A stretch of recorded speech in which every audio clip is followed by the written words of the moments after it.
કચ્છ અસ્મિતા news channel.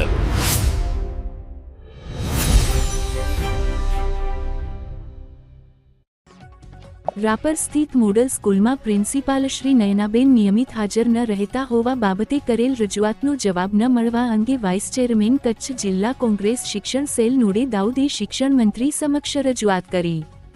Rapar ખાતે આવેલી model સ્કૂલમાં પ્રિન્સિપાલ શ્રી નયનાબેન નિયમિત રીતે શાળામાં હાજર રહેતા નથી તેવી ગંભીર બાબત આપના ધ્યાન પર લાવવા માંગીએ છીએ। શાળાના પ્રધાન તરીકે પ્રિન્સિપાલશ્રીની હાજરી અને માર્ગદર્શન અનિવાર્ય હોય છે, પરંતુ વારંવાર ગેરહાજરીના કારણે શૈક્ષણિક કામગીરીમાં અવરોધ ઊભો થાય છે। વિદ્યાર્થીઓના અભ્યાસક્રમ, શિસ્ત, વાલી મીટિંગ તેમજ શાળાના વહીવટી કામકાજ ઉપર તેની નકારાત્મક અસર પડી રહી છે। આથી શાળાના હિત અને વિદ્યાર્થીઓના ભવિષ્યને ધ્યાનમાં રાખી આ બાબતે તાત્કાલિક તપાસ કરીને જરૂરી કાર્યવાહી કરવામાં આવે તેવી અમારી માંગ છે।